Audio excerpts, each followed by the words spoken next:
صلح الجسد كله وإذا فسد الجسد كله ألا وهي القلب.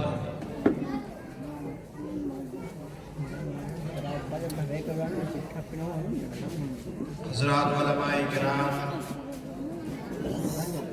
سامعین و سامعات،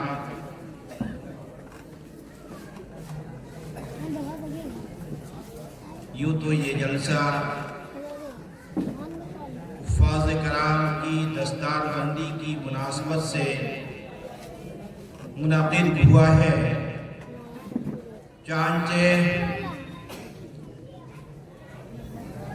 آپ نے حفظ قرآن کی فضیلت سے متعلق ہم سے پیش رو خطبہ سے کچھ باتیں آپ نے سماعت فرمائی. سبوں کی تقریر کا خلاصہ یہ تھا کہ اللہ تعالی نے قرآن کریم کو ہماری ہدایت کے لیے بھیجا ہے. یہ ایسی کتاب ہے جس کتاب کے نازل کیے جانے کا مقصد انسانیت کے راستے سے ہٹے ہوئے انسانوں کی رہنمائی کرنا اس کا مقصد اولین ہے. تاہم یہ کتاب جو کتاب ہدایت ہے، یوں کہیے کہ قانون کی کتاب، لیکن اللہ نے اسے ایسی عظمت بخشی کہ اس کے ایک ایک حرف پر ثواب کا وعدہ فرمایا اور اپنے نبی صادق صلی اللہ علیہ وسلم کے ذریعے اعلان فرمایا. نبی کا کلام در حقیقت اللہ کا کلام ہوتا ہے. گفتہ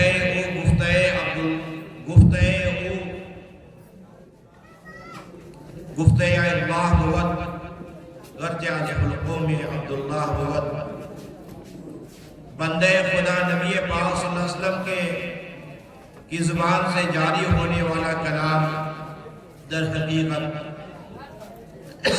اللہ کا کلام ہے. ان هو الا وحی یوحی.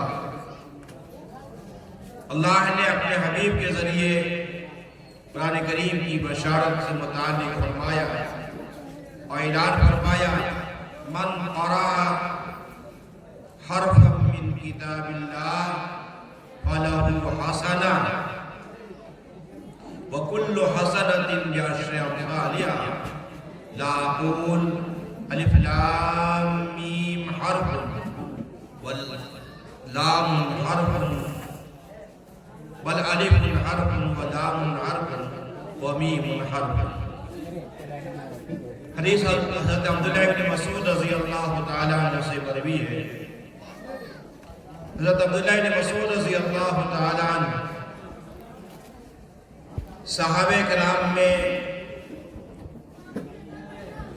اونچے طبقے کے صحابہ میں شمار کیے جاتے تھے، جنہیں اللہ تعالیٰ نے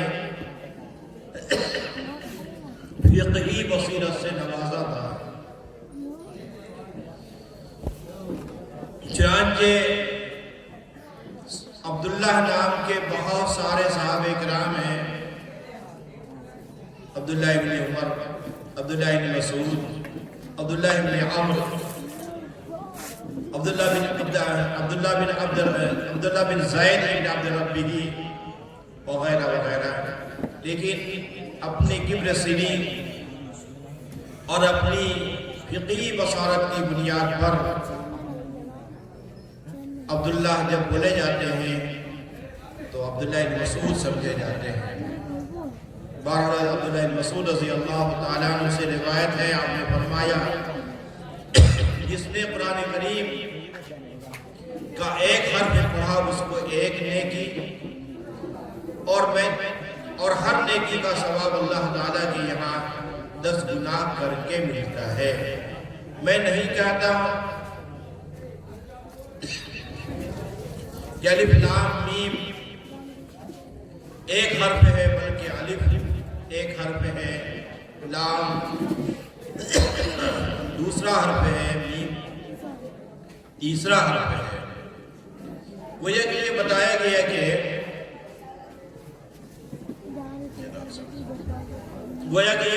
گیا کہ قرآن کریم کا صرف پڑھنا بھی باعث ثواب ہے۔ اور ایک بات اور بھی بتا دوں کہ جو لوگ قرآن کریم کو دیکھ کر پڑھیں، اس کے معنی کو نہ سمجھیں، اس کے لیے یہ ثواب ہے جس کا اس حدیث پاک میں تذکرہ ہے، یعنی ہر حرف پہ 10 نیکی کا ملنا۔ لیکن جو قرآن کریم کو سمجھ کے پڑھتے ہیں تو اسے ایک حرف پہ 70 نیکیاں ملتی ہیں۔ ایک حرف پہ 70 نیکیاں جب ملیں گی جبکہ قرآن کریم کو سمجھ کے پڑھیں گے۔ اصل میں قرآن کریم کے بھیجنے کا مقصد قرآن کریم سے احکام کا لینا ہے، اس کے احکام اور اس کے پیغامات کو لینا ہے، اس سے احکام کو استنباط کرنا ہے۔ یہ جب ہوگا جب کہ قرآن کریم کے مفہوم کو سمجھا جائے۔ اس لیے قرآن کریم کے اس کے مفہوم کے ساتھ پڑھنے پر اس کے ثواب کو اللہ کے یہاں بڑھا دیا جاتا ہے۔ ایک دوسری حدیث ہے، نبی پاک نے فرمایا الماہر بالقرآن مع النبیین والصدیقین والشہداء۔ قرآن کریم کا ماہر قیامت میں ان کا حشر نبیوں کے ساتھ، صدیقین کے ساتھ، شہداء کے ساتھ۔ اب قرآن کریم میں مہارت 2 اعتبار سے ہے۔ ایک تو قرآن کریم کو حفظ یاد کرنے کے اعتبار سے، جو ہمارے یہ 4 طلبہ آپ کے سامنے حافظ ہوئے، یہ ان کو لفظی اعتبار سے مہارت حاصل ہو گئی کہ قرآن کریم کو جب چاہیں آپ کو سنا سکتے ہیں۔ یہ مہارت لفظی اعتبار سے۔ ایک ہے قرآن کریم کو حسن صوت کے ساتھ پڑھنا، یہ قرآن کریم کی مہارت ہے حسن غنا کے اعتبار سے، اس کی بھی فضیلت حدیث پاک میں ہے۔ اقرأوا القرآن بلحون العرب، اسی طرح دوسری حدیث میں ہے من لم یتغن بالقرآن فلیس منا، کہ جو قرآن کریم کو حسن صوت کے ساتھ نہ پڑھے وہ ہمارے طرز سے ہٹا ہوا ہے۔ جبکہ اس حدیث پاک کا ایک دوسرا مطلب محدثین فقہا نے یہ بتلایا من لم یتغن بالقرآن فلیس منا، قرآن ایک بہت اونچی دولت ہے۔ اس دولت کو پا کر اپنے کو کوئی بہت بڑا دھنی نہ سمجھے تو وہ راہ راست سے ہمارے طریقے سے ہٹا ہوا ہے۔ من لم یتغن بالقرآن، قرآن کریم کی دولت پا کر اپنے کو بہت بڑا دھنی جو نہ سمجھے وہ ہمارے طرز سے ہٹا ہوا ہے۔ تو ہمارے عزیز طلبہ جنہوں نے قرآن کریم کو اپنے سینوں میں محفوظ کیا ہے، وہ یہ سمجھیں کہ ایک بہت بڑی دولت لازوال ہمارے سینوں میں محفوظ ہے، ایسی دولت جو کبھی ختم نہ ہونے والی ہے۔ اس کو خرچ کرنے سے وہ ختم نہیں ہونے والی ہے، ایسی دولت جو کوئی چھین نہیں سکتا، بلکہ جتنا خرچ کیا جائے اتنا ہی اس میں نکھار پیدا ہوتا ہے۔ ایسی دولت پا کر کے اگر اپنے کو کوئی دھنی نہیں سمجھتا ہے، اپنے کو غنی نہیں سمجھتا ہے، تو اس کے سلسلے میں حدیث پاک میں وہی ہے۔ اس لیے ہمارے حافظ طلبہ اس قرآن کی دولت کو پا کر اپنے کو دھنی سمجھیں۔ اور میں کہہ رہا تھا کہ قرآن کریم کی مہارت ایک تو لفظ کے اعتبار سے ہے، ایک قرآن کریم کی مہارت حسن صوت کے اعتبار سے ہے، اور ایک قرآن کریم کی مہارت اس کے معانی، مفاہیم، اس کی تفسیر اور اس سے مستنبط ہونے والے احکام کے اعتبار سے ہے۔ گویا کہ قرآن کریم سے استنباطی احکام میں مہارت، تو بہرحال قرآن کریم میں کسی بھی طریقے سے مہارت ہے تو اس کے بارے میں نبی پاک صلی اللہ علیہ وسلم نے بشارت سنائی ہے کہ وہ قیامت میں نبیوں، صدیقین، شہداء کے ساتھ ان کا حشر ہوگا۔ یہ تو قرآن کریم پڑھنے، اس میں مہارت حاصل کرنے، اس کے حفظ کرنے کی فضیلت سے متعلق بات ہے۔ پھر آپ نے وہ حدیث بھی سماعت فرمائی جس میں حافظ قرآن کے بارے میں اللہ تعالی فرمائیں گے اقرا ورتقی ورتل کما کنت ترتل فی الدنیا فإن آخر منزلة ان آخر آیت تقرأها۔ اللہ تعالی حافظ قرآن سے فرمائیں گے قرآن پڑھتا جا اور اپنی ترقی کے منازل طے کرتا جا، تمہاری آخری منزل وہ آخری مقام ہوگا جہاں تم اپنی قرآت کو ختم کرو گے۔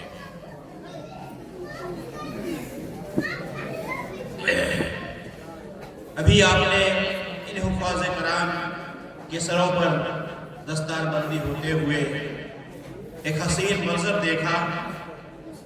در حقیقت یہ ایک اعجاز ہے جس اعزاز سے انہیں اس وقت نوازا گیا ہے۔ یہ ایک جھلک ہے اس میدان محشر کی جس میں اولین و آخرین جمع ہوں گے، اور اس وقت حافظ قرآن کے والدین کی تاج پوشی ہوگی۔ حافظ قرآن کے والدین کی تاج پوشی صرف اس بنیاد پر ہو رہی ہے نا کہ انہوں نے حفظ نہیں کیا ہے، بلکہ انہوں نے حفظ کے لیے اپنے بچے کو مختص کر دیا ہے۔ جن بچوں سے کوئی دینی، جن بچوں سے وہ کوئی دنیاوی کام لے سکتے تھے، کوئی کام کروا سکتے تھے، کسی معاشی ترقیات میں لگا سکتے تھے، لیکن اس جانب نہ لگا کر اپنے بچے کو قرآن کریم کے حفظ کرنے کی جو لگایا، یہ صرف سبب ظاہری بنے تو ان کی بنیاد پر ان کے والدین کی تاج پوشی ہوگی۔ اسی وجہ سے آگے اسی حدیث پاک میں کہا گیا ہے اما ظنکم بالذی عمل بما، والدین صرف سبب بنے ہیں تو ان کی تاج پوشی ہوگی۔ تو جس نے قرآن کریم کو خود حفظ کیا، اس پر عمل کیا، اسی سے اندازہ لگاؤ کہ جو صرف سبب بنے ہیں ان کا اتنا اعجاز، تو جس نے قرآن کریم خود پڑھا، اس پر عمل کیا، اس کا اللہ کی یہاں کتنا اعزاز ہوگا۔ در حقیقت یہ دستار بندی اسی کی ایک جھلک ہے، اسی کا ایک پرتو ہے جو ابھی آپ نے اس کا مشاہدہ کیا۔ ایک حدیث پاک میں ہے نبی پاک صلی اللہ علیہ وسلم نے فرمایا ان اللہ خلق طٰہٰ و یاسین قبل ان تخلق السماوات والارض، اللہ تعالیٰ نے آسمان و زمین کو پیدا کرنے سے پہلے سورہ طٰہٰ اور سورہ یاسین کی تخلیق فرما دی تھی۔ فرشتوں نے جب اس کو دیکھا تو کہا، فرشتے کہہ پڑے، طوبیٰ لِأَلْسِنَةٍ تَتَكَلَّمُ بِهَذَا وَطُوبَىٰ لِأَفْئِدَةٍ تَحْمَلُ بِهَذَا۔ ان زبانوں کے لیے مبارکباد ہے جو زبانیں اس کو پڑھیں گی، اور ان دلوں کے لیے مبارکباد ہے جو سینے، ان سینوں کے لیے مبارکباد ہے جو سینے اس کو محفوظ رکھیں گے۔ یہ مبارکبادی جو ہم آج حافظ قرآن کو دیں گے، فرشتوں نے انہیں یہ مبارکبادی دے رکھی ہے اور بہت پہلے دے رکھی ہے۔ اس لیے یہ طلبہ اعجاز کے مستحق ہیں۔ ایک جانب تو یہ طلبہ اعجاز کے مستحق ہیں، دوسری جانب ان کے اساتذہ کرام کے بارے میں حدیث پاک ہے، حضرت عثمان غنی رضی اللہ تعالی عنہ فرماتے ہیں، خیرکم من تعلم القرآن وعلمہ، تم میں بہتر وہ ہے جو قرآن پڑھے، وعلمہ، قرآن پڑھائے۔ تو ان کے اساتذہ کرام بھی وہ ہیں جن کے بارے میں نبی پاک صلی اللہ علیہ وسلم نے یہ بشارت دی ہے۔ والدین کے ساتھ سلسلے میں آپ نے بشارت سن لی، اساتذہ کرام کے لیے بشارت سن لی۔ حضرت عثمان غنی رضی اللہ تعالیٰ کی یہ روایت جس میں نبی صلی اللہ علیہ وسلم نے فرمایا، خیرکم من تعلم القرآن، اور حفاظ کے لیے تو ڈھیر سی بشارتیں آپ نے سن لی ہیں۔ ان احادیث کی روشنی میں اب ایک بات نکلتی ہے، احکام کو، ایک مسئلے کو دوسرے مسئلے سے مستنبط کرنا۔ ہمارے علماء کرام اس بات کو جانتے ہیں کہ ایک حدیث سے کئی مسئلے نکالے جاتے ہیں۔ امام بخاری رحمۃ اللہ علیہ نے اپنی کتاب بخاری شریف میں ایک حدیث کو 20 جگہ ذکر فرمائی ہے اور اس سے 20 مسئلے نکالے۔ تو یہ حدیث جس میں والدین کی تاج پوشی صرف اس بنیاد پر ہو رہی ہے کہ یہ والدین اپنی اولاد کو حفظ کے لیے سبب بنے ہیں، اس سے معلوم ہوا کہ حفظ قرآن کے سلسلے میں سبب بننے والے سب لوگ اپنے اپنے طبقات کے اعتبار سے اللہ کے یہاں اعجاز کے مستحق ہوں گے۔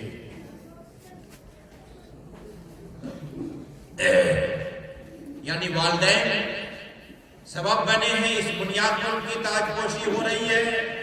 اب جو لوگ اس سلسلے میں سبب بنیں گے، اللہ تعالیٰ ان کے مقام کے اعتبار سے، ان کے مرتبے کے اعتبار سے ان کا سبب کتنا بڑا ہے، کتنا بڑا، اسی اعتبار سے، فرق مراتب کے اعتبار سے اللہ ان کی کو اعزاز سے نوازے گا۔ لہذا جو حضرات ایسے مدرسے کے منتظمین ہیں جہاں حفظ کی تعلیم ہو رہی ہے، قرآن کریم کی تعلیم ہو رہی ہے، اور ایسے معاونین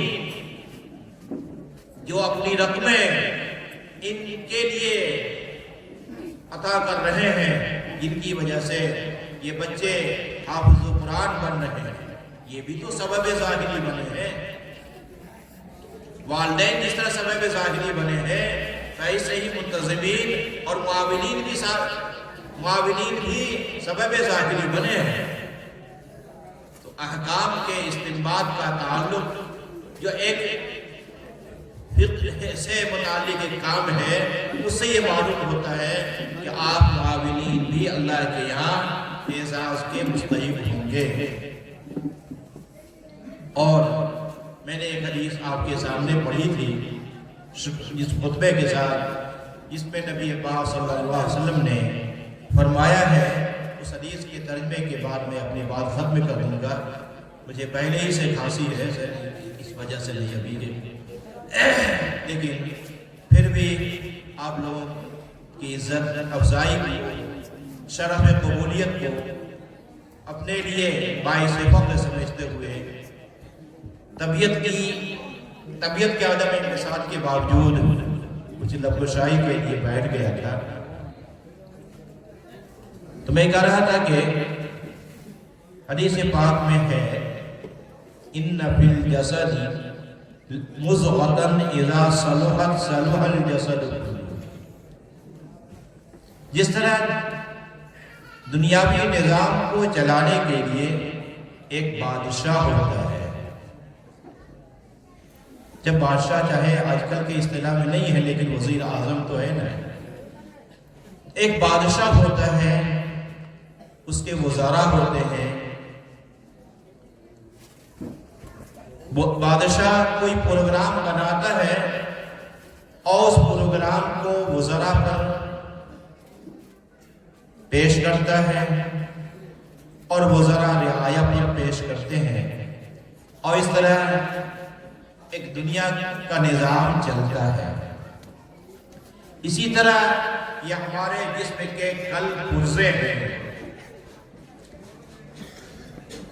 ایک اس میں اللہ نے بادشاہ بنایا ہے، وہاں سارا پروگرام بنتا ہے اور وہ پروگرام بن کر جسم کے اعضاء کو وہ پروگرام بھیجتا ہے اور اعضاء وہ پروگرام انجام دیتے ہیں۔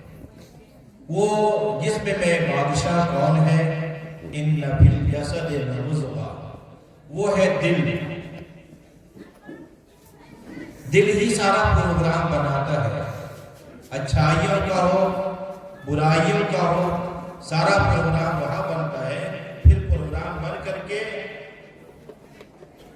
ہاتھ پیر سے اعمال سرزد ہوتے ہیں۔ ہمارا یہ ہاتھ ابھی ہلا نہیں، پہلے ہم نے دل میں ارادہ کیا کہ میرا ہاتھ ایسا ہی لے۔ اسی طرح کوئی بھی عبادت ہو، اس کے لیے کوئی برائی ہو، کوئی نیکی ہو یا کوئی برائی ہو، پہلے دل میں اس کا پروگرام بنتا ہے اور پھر اس پروگرام کو اس کی جانب بھیجتا ہے۔ آپ سے متعلق ہے، دل آپ کی جانب بھیجتا ہے، وہ وزیر اپنا کام کرتا ہے۔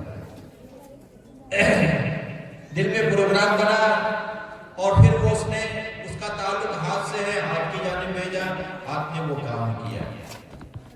دل نے پروگرام بنایا، پیر کی جانب اس پروگرام کو چھوڑا، پیر وہ کام کرتا ہے۔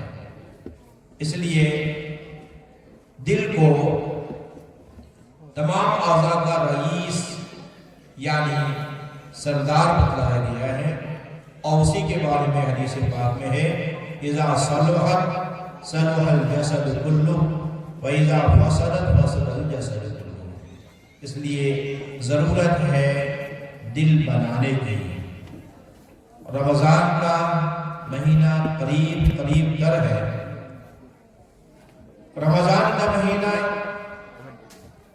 اللہ کی رحمتوں کا مہینہ ہے، اللہ کی رحمتیں خاص طور پر اترتی ہیں، اور ایسے وقت میں ہمارے دل اس مہینے میں کافی حد تک بدل جاتے ہیں، اور جب دل بدل جاتے ہیں تو ہمارے لیے نیک کام کرنا بھی اور برائیوں سے بچنا بھی آسان ہو جاتا ہے۔